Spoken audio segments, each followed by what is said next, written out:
आपके साथ मेघा।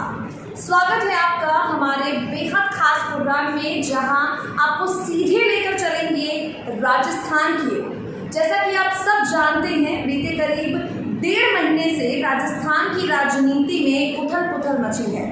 राजस्थान में सचिन पायलट की बगावत ने कांग्रेस पार्टी के तमाम वरिष्ठ नेताओं की नींदें उड़ा दी और साथ ही कांग्रेस में अंतर्कलह की जो स्थिति है उसे सबके समक्ष लाकर रख दिया। यानी विधानसभा चुनाव के दौरान कांग्रेस की जीत के बाद गहलोत वर्सेस पायलट को लेकर जो लगातार खबरें आ रही थी, उस अंतर्कलह को इतने समय तक पार्टी के तमाम वरिष्ठ नेता छिपाने की कोशिश कर रहे थे, लेकिन सचिन की बगावत ने आखिरकार उनकी नाराजगी, उनकी निराशा और अपनी ही पार्टी के प्रति उनकी जो शिकायतें हैं उसे जग जाहिर कर दिया।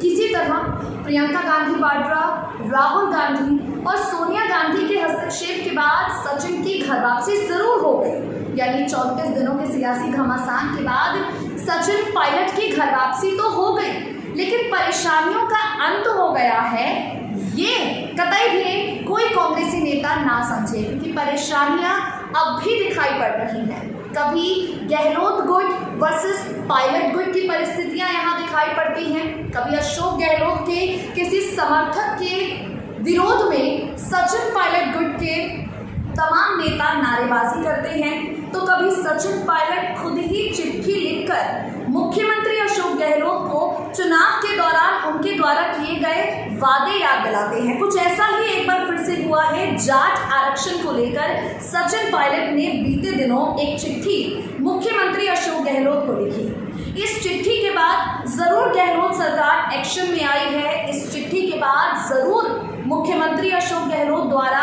इससे जुड़े हुए सवाल जो उठाए गए हैं सचिन पायलट द्वारा, उन पर जवाबदेही की तैयारी की जा रही है। सचिन ने जो उन्हें अपने चुनावी वादे याद दिलाए हैं, गहलोत सरकार उन्हें पूरा करने की तैयारी में एक बार फिर से जुट गई है। लेकिन यहाँ पर गुज्जर नेता ही हैं, यहाँ पर जाट गुज्जर नेता ही हैं जिन्हें सचिन की ये चिट्ठी रास नहीं आ रही, और इसी को लेकर कई नेता सचिन पायलट के खिलाफ बातें भी कर रहे हैं। वो बातें क्या हैं, अपनी खास रिपोर्ट के जरिए हम आपको सुनाएंगे।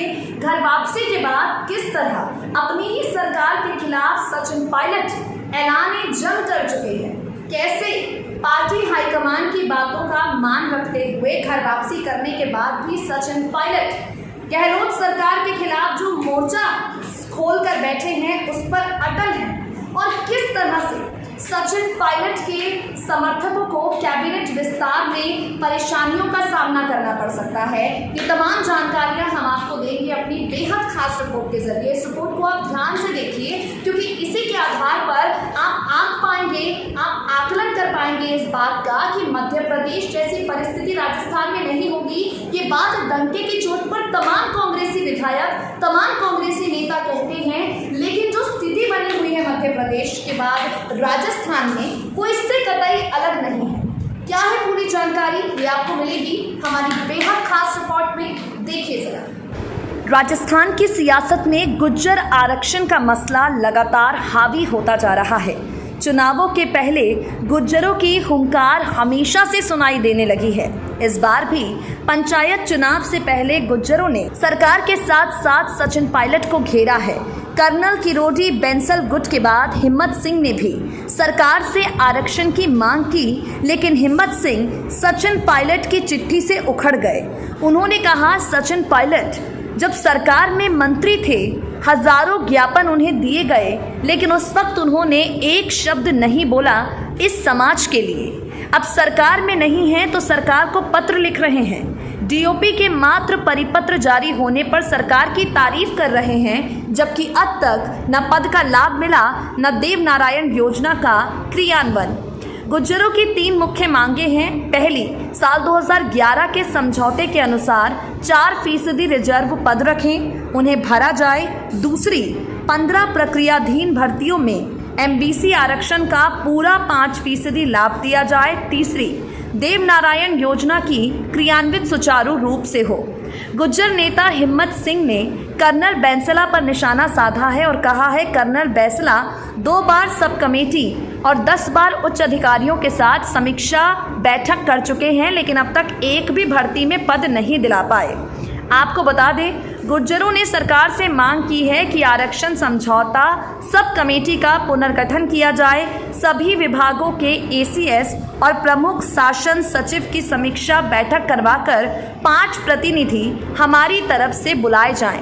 इस पूरे मामले को लेकर बीते दिनों सचिन पायलट ने मुख्यमंत्री अशोक गहलोत को एक पत्र लिखा और इस पत्र पर गुज्जर नेता हिम्मत सिंह ने सचिन को ही घेर दिया। सचिन से कहा कि जब आप सरकार का हिस्सा थे तब आपने हमारी बात क्यों नहीं मानी, हमारे लिए आवाज़ क्यों नहीं उठाई। आपको बता दें, सचिन पायलट की मुश्किलें किसी भी तरह से कम होती हुई राजस्थान में दिखाई नहीं पड़ रही, क्योंकि सचिन को कमज़ोर करने के लिए मुख्यमंत्री अशोक गहलोत एक बड़ी चाल चलने की तैयारी में है। अशोक गहलोत और सचिन पायलट का सियासी संग्राम कांग्रेस हाईकमान के हस्तक्षेप के बाद ऊपरी तौर पर तो शांत हो गया है, लेकिन दोनों ही नेता एक दूसरे को घेरने का कोई मौका नहीं छोड़ रहे। सीएम गहलोत ने पायलट के प्रभाव वाले इलाकों में उनके विरोधी मंत्रियों को जिलों का प्रभारी मंत्री बनाया। इन प्रभारी मंत्रियों को अनौपचारिक रूप पर कहा गया है कि वो पायलट समर्थकों को स्थानीय स्तर पर कम महत्व देने का प्रयास करें। स्थानीय प्रशासन को भी इस बात की हिदायत दी है कि पायलट समर्थकों की सिफारिश पर कम से कम सरकारी काम हो और यदि हो भी तो उनका श्रेय अशोक गहलोत को दिया जाए। अब मुख्यमंत्री अशोक गहलोत ने पायलट के सबसे कट्टर विरोधी गुज्जर नेता खेल राज्य मंत्री अशोक चांदना को दौसा और करौली जिलों का प्रभारी बनाया है। पायलट दौसा से सांसद रहे हैं। उनके पिता स्वर्गीय राजेश पायलट भी इसी संसदीय क्षेत्र से सांसद रहे हैं। गुज्जर, मीना, बहुल, दौसा व करौली जिलों में सचिन पायलट का काफ़ी प्रभाव माना जाता है। गहलोत सरकार के खिलाफ विद्रोह करने वाले कांग्रेस के विधायकों में इन दोनों जिलों के 4 विधायक शामिल थे। ऐसे में गहलोत स्थानीय प्रशासन का उपयोग करते हुए पायलट समर्थकों को कमज़ोर करना चाहते हैं।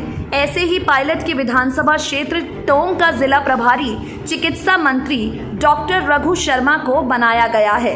डॉक्टर रघु शर्मा 2 साल पहले तक सचिन पायलट के विश्वसनीय लोगों में से थे, लेकिन फिलहाल गहलोत खेमे के रंग में रंग चुके हैं। आपको बता दें, सचिन पायलट को उम्मीद है राजस्थान के मंत्रिमंडल विस्तार में उनके तमाम समर्थक विधायकों को तवज्जो दी जाएगी, लेकिन फिलहाल जो जानकारी सामने आ रही है उसके आधार पर आपको बता दें, नए प्रदेश अध्यक्ष गोविंद सिंह डोटासरा और साथ ही अशोक गहलोत बहुत जल्द मुलाकात कर सकते हैं राहुल गांधी के साथ, और इस मुलाकात के बाद बड़ा फैसला राजस्थान की राजनीति पर लिया जाएगा। इस मुलाकात के बाद बड़ा फैसला सीधे तौर पर सचिन पायलट के समर्थक विधायकों पर लिया जाएगा, जिसके बाद सचिन की राजनीति स्पष्ट हो पाएगी।